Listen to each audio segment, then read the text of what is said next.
When you stop caring, there's an immediate shift in dynamics. It can be subtle, but the impact is profound.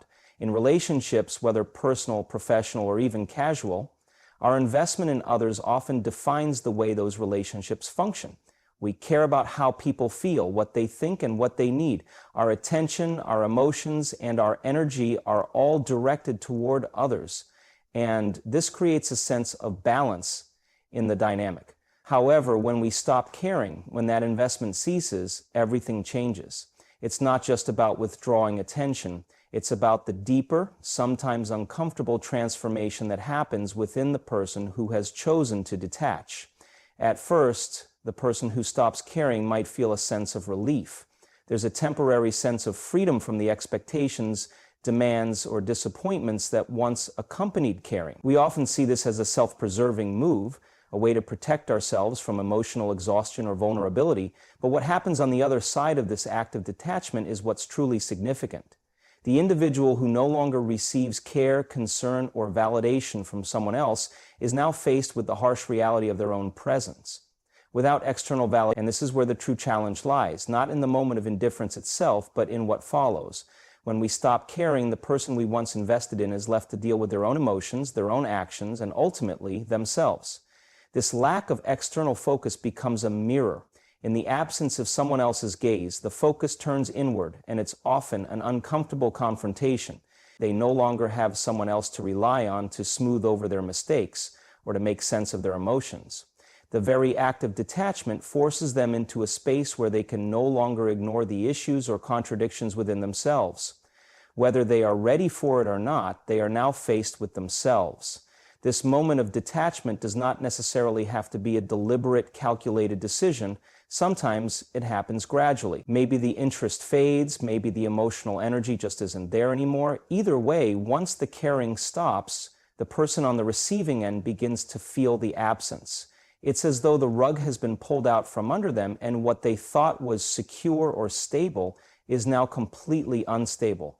They no longer have the reassurance that comes from knowing someone else is there, emotionally invested in them, and this loss of connection forces them into a space of self-examination. The dynamic shift caused by stopping caring is not always obvious on the surface. There may be no grand confrontation, no dramatic farewell. It might not even be something that is consciously acknowledged by either party at first, but internally, the person who is left behind, the one who no longer receives care, begins to notice. They feel the change, and it becomes the catalyst for their own journey of introspection. It's as though they've been left alone in a room with no distractions, no excuses. All that remains is them and the truth of who they are.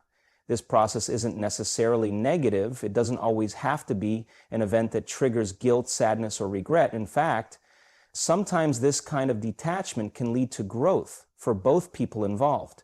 For the person who has withdrawn, it can be a moment of liberation, a chance to reframe priorities and let go of unhealthy attachments.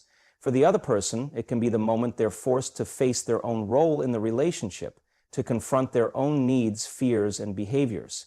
But the one thing that cannot be denied is that once the caring stops, a deeper, more honest reckoning takes place. In that moment, when all distractions are gone, there is nothing left but the truth. When we stop caring, one of the most profound shifts is the emotional detachment that follows.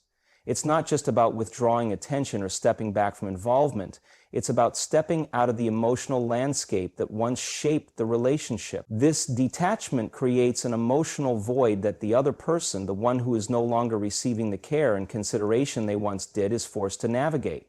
For the person who has stopped caring, there may be a sense of relief, but for the one left behind, this detachment can feel like a sharp, unexpected blow. It's a stark contrast to the emotional engagement they once experienced, and suddenly they are faced with something much more unsettling: the absence of care and the silence that comes with it. When we are emotionally invested in someone, we often provide them with a kind of emotional cushion. We listen to their worries. We offer support in times of struggle, and we validate their feelings. This kind of emotional engagement gives the other person a sense of stability, even if they aren't always conscious of it. But when that emotional investment disappears, the cushion is gone. What was once a safety net is now absent, and the person on the receiving end of this emotional withdrawal is left to face the weight of their own feelings. They have no one to lean on, no one to help them navigate their emotional landscape. They are left with their own raw emotions, and that can be an incredibly difficult thing to deal with. For many, emotions can be overwhelming on their own. When you no longer have someone who cares enough to help you process or understand those emotions, it forces you into a space of solitude. This emotional isolation can bring up a lot of discomfort. It's not just loneliness in the traditional sense, but a deep, existential kind of solitude. The absence of someone else's care means that the person is now forced to confront their emotions without any buffer. They are left alone with their fears, their insecurities, and their uncertainties. The moment someone stops caring, it can feel as though they've been cast adrift in a sea of emotional turmoil, with no one to help them steer or provide direction. This emotional detachment isn't something that everyone handles the same way. For some, it might lead to a heightened sense of vulnerability. Without someone else's care to lean on, they may feel exposed, fragile, and unsure of how to navigate their emotional world.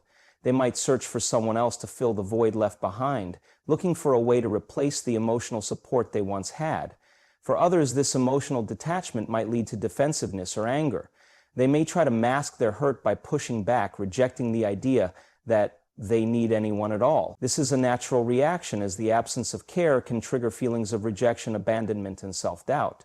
But no matter how the person reacts, the result is the same. They are now alone with their emotional weight. The act of emotionally detaching doesn't just force the individual to confront their feelings, it also compels them to reckon with their behavior. When we stop caring, it often makes the other person question what went wrong. Was it something they did? Was it their fault? This introspection can stir up guilt, regret, or even confusion. The person left behind begins to wonder if they were not worthy of the care they once received, leading them to question their own worth. This introspection isn't always clear or immediate, but over time it can become a painful realization.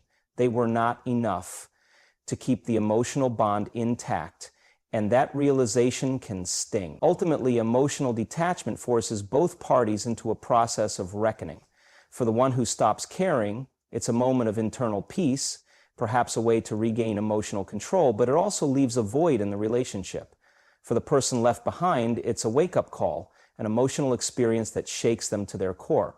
They are faced with the weight of their own emotions, and in many ways they must learn to manage them without the support they once took for granted. It's a heavy burden to carry, but it also opens the door to growth, even if that growth is difficult to embrace at first. When you stop caring, something significant happens. The person who is left behind must face the consequences of their own actions, or lack thereof. This is often an uncomfortable and at times painful process. In relationships, both emotional and otherwise, the investment of time, energy, and concern is what keeps things balanced. When that investment is withdrawn, it creates an inevitable shift that forces the person who once relied on that care to confront the reality of their own behavior. Without the safety net of someone else's support, they must now reckon with the outcome of their choices, whether they're ready or not. At the core of this shift is the undeniable fact that relationships are a two-way street. When one party no longer cares, the person on the receiving end cannot ignore the absence. They might feel rejected or abandoned, but what they also feel is the weight of their own actions coming to light. The truth is, when someone withdraws their care, it's often not a random act. It's usually the result of unmet needs, emotional neglect, or unresolved conflict that is built up over time. In other words, the person who is no longer cared for may have in some way contributed to the very circumstances that led to this emotional withdrawal. This is not to say they are solely to blame, but the process of stopping care does bring to the surface all the unresolved issues that were once buried beneath the surface. For the person left behind, this withdrawal often triggers a deep sense of responsibility, whether they acknowledge it immediately or not.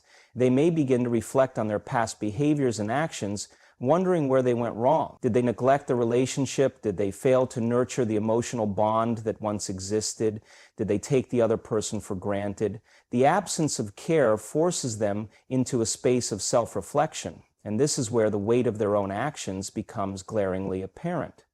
Without the distraction of someone else's presence or emotional input, They must confront the reality of their own contribution to the breakdown of the relationship. But the consequences are not limited to just emotional reflection. They also manifest in tangible outcomes.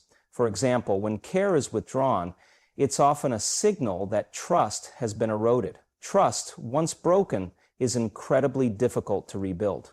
When someone no longer invests in you emotionally, it means that they no longer trust you to meet their needs or show up in the way that they once expected. This realization, especially when it hits, can be deeply painful. The individual who was once emotionally invested in may suddenly realize that they have lost not just someone's care, but their trust. And once trust is lost, it is not easily regained. It's a weight that carries significant emotional cost, not only in terms of the relationship, but also in terms of personal growth.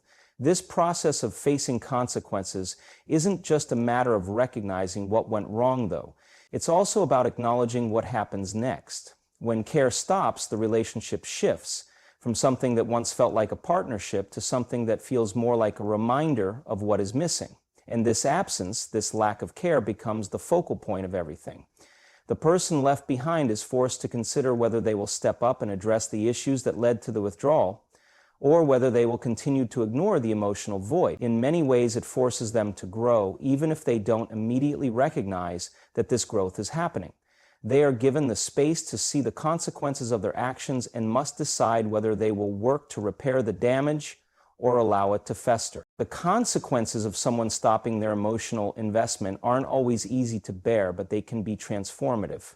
For the person left behind, it's an opportunity to reassess their own behavior and take responsibility for their role in the relationship. It's a chance to confront the uncomfortable truths about themselves and how they interact with others. But it also serves as a wake-up call for personal accountability.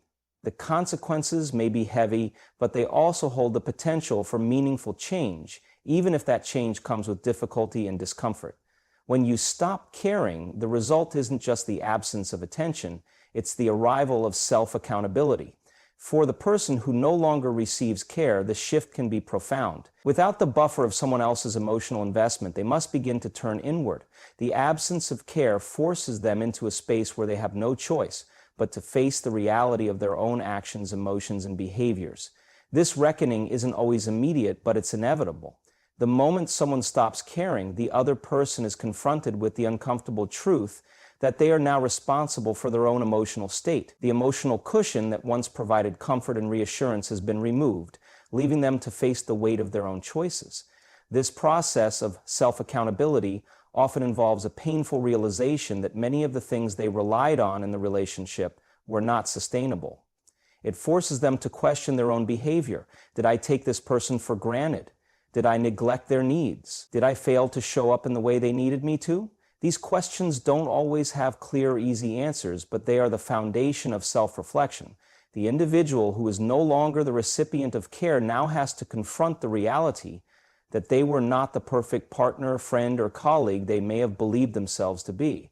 Without the distraction of someone else's attention or care, they must evaluate their role in the dynamics of the relationship. They must take ownership of the fact that their own actions, whether intentional or not, may have led to the emotional withdrawal. Self-accountability, however, doesn't only mean recognizing what went wrong, it also means confronting how to move forward. Once someone has been left to face the weight of their own emotional world, they are forced to make a choice. Do they accept responsibility for their part in the breakdown? Or do they choose to blame others, deny their own faults, and refuse to change? The absence of care offers an opportunity for growth, but it requires a willingness to acknowledge one's own role in the situation. It's easy to become defensive, to resist the discomfort of introspection, and to point fingers at external circumstances. However, the moment someone stops caring becomes a pivotal one, a chance for the person left behind to either take ownership of their actions or remain in denial. This self-accountability can be a difficult process. It's easier to point the finger outward, blaming the other person for their actions or decisions, but the absence of care creates a space where the truth cannot be ignored. The person who is no longer the focus of someone else's emotional investment must come to terms with the fact that they are not perfect and that their behavior had consequences.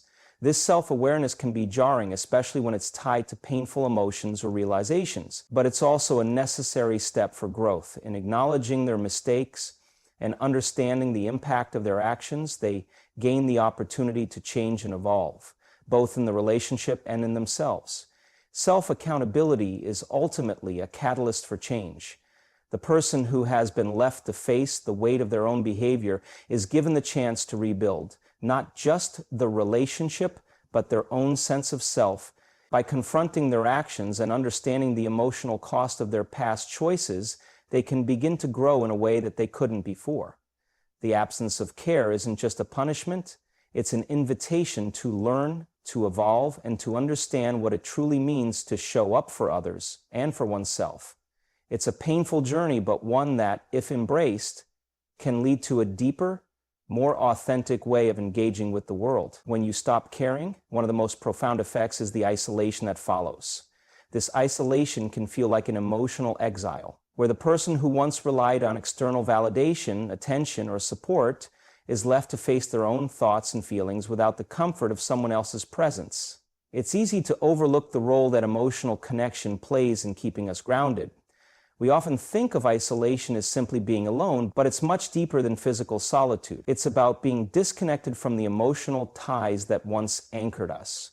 The moment care is withdrawn, that connection is severed, and the emotional isolation that ensues forces the individual to reckon with themselves in a way they may never have had to before. At first, the isolation can feel like a heavy silence, a void that's hard to ignore.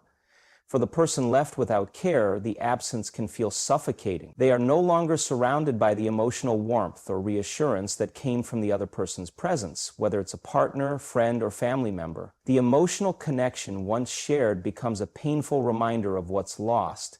In this silence, there's no one to turn to, no one to help make sense of what they're experiencing. Their emotions, once shared and validated, are now left unspoken, echoing within them with no outlet. This isolation often leads to a deeper sense of loneliness, not the kind that comes from being physically alone, but the kind that stems from feeling emotionally abandoned. This emotional isolation forces the individual to face their own internal struggles in a way they might have been able to avoid when someone else was there to distract or comfort them. Without the ability to rely on someone else's care, the person is left alone with their own feelings, many of which may be difficult to process. Fear, insecurity, self-doubt, and sadness all begin to surface, and there's no one else to help them navigate these emotions. This can create a sense of being lost, as though they are trapped in their own emotional world without a clear path out. The isolation amplifies their vulnerabilities, leaving them to confront the rawness of their inner world, often with no support or guidance. However, emotional isolation can also lead to a deeper kind of self-awareness. When no one else is there to act as a mirror, the person is forced to look at themselves, sometimes for the first time. This introspection can be painful, but it can also be illuminating. They begin to understand their own needs, desires, and flaws in a way that was previously masked by the presence of others. The absence of care strips away the distractions and forces them to acknowledge their own emotions and actions. It becomes a test of resilience, as they must figure out how to navigate this isolation and whether they will use it as an opportunity to grow or as a reason to withdraw even further. But the isolation doesn't always result in growth. For some, the emotional void left by the absence of care can lead to regression. The lack of external validation may trigger negative self-talk, making them question their worth or value. They may feel like they are unworthy of care, which can deepen their sense of isolation. The silence becomes, instead of moving towards self-improvement, they may retreat further into themselves, becoming more entrenched in their own feelings of inadequacy or frustration.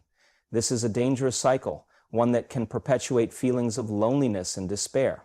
However, even in the darkest moments of isolation, there is potential for transformation. In this emotional void, there is the chance to rediscover what it means to be whole without the need for validation from others. The person who has been left behind may eventually learn how to care for themselves, how to process their emotions without relying on someone else to do it for them. This process of self-reliance can be incredibly empowering, even if it takes time to get there. It's not an easy journey, but it can lead to a deeper sense of self-worth and independence. Ultimately, when you stop caring, the isolation that follows forces the individual to confront their own emotional landscape. They must navigate the loneliness that comes from the absence of connection, and in doing so, they are faced with the choice of whether to remain in that space of isolation or to find a way out. It's a painful but necessary process of self-discovery, one that offers the potential for growth, even if the road is long and difficult. When you stop caring, a crucial turning point arrives, an opportunity for growth or regression. It's not a simple matter of emotional withdrawal. It becomes a crossroads where the individual left behind must decide how they will respond to the change. The moment someone ceases to care, the weight of that absence often forces a person to reflect on their role in the relationship and the choices that led to this point. But more importantly, it challenges them to confront their emotional state and decide whether to use the experience as a catalyst for self-improvement or to succumb to negative patterns that keep them stuck. The first reaction might be to retreat into bitterness or anger, especially if the emotional detachment feels like a personal rejection. The absence of care can feel like an affront to one's worth. This reaction is natural, but it can also become a trap. If one chooses to cling to these feelings of resentment and self-pity, it becomes harder to move forward. The absence of care then becomes a source of pain rather than a prompt for self-reflection. The decision to remain in this emotional place can lead to a cycle of defensiveness, where the person becomes entrenched in a sense of victimhood, unable to see beyond their hurt. Instead of using the situation to understand themselves better, they may fall into a place of stagnation where they are stuck in their emotions and unable to grow from the experience. On the other hand, this emotional detachment can serve as an opportunity for profound growth. The absence of someone else's care creates a space where the person left behind is forced to turn. In this solitude, they can start to examine their own behaviors, beliefs, and emotional needs. This is where the real transformation begins. Instead of blaming the other person for the breakdown of the relationship, the individual can ask themselves tough questions. What did I contribute to this situation? What needs of mine were left unaddressed? Did I take this person for granted? And perhaps most importantly, how can I show up better not just for others, but for myself? This journey of introspection is not always easy, but it holds the potential for change. It's about learning from the absence of care rather than wallowing in it. The key is not to ignore the pain, but to use it as a tool for self-discovery and growth. When someone stops caring, it can be a wake-up call to re-examine priorities, values, and emotional patterns. It's a chance to cultivate emotional resilience, to learn how to cope without leaning on someone else's validation, and to develop a deeper understanding of one's own emotional needs. One of the most empowering aspects of this choice to grow is the ability to take control of one's own emotional landscape. In the absence of external care, a person can learn how to care for themselves. They can explore new ways of finding fulfillment, joy, and emotional balance, independent of others' approval. This is the moment when they realize that they do not need to rely on others to feel validated or worthy. Instead, they can begin to create a life where they are the primary source of their own emotional fulfillment. It's a process of self-empowerment, where the lack of care becomes an invitation to fill the void with self-love, personal growth, and emotional independence. Of course, the journey toward growth isn't always smooth. There will be moments of doubt, moments where it feels easier to regress and allow the pain to define them. But that's part of the process. The challenge lies in deciding to continue moving forward, even when it's difficult. The decision to grow is not a one-time choice. It's a continuous commitment to better understanding oneself, adapting, and evolving. In the end, the choice to use the experience of emotional detachment for personal growth is an act of resilience. It's about taking the weight of the situation and using it to propel oneself toward a healthier, more authentic version of who they are meant to be. The path isn't always clear or easy, but when you stop caring, the ultimate choice lies with the individual. They can either choose to remain stuck in the hurt and pain, or they can embrace the opportunity to grow and evolve. The weight of the moment can be heavy, but it is also a powerful force for change. The key is in how they choose to move forward.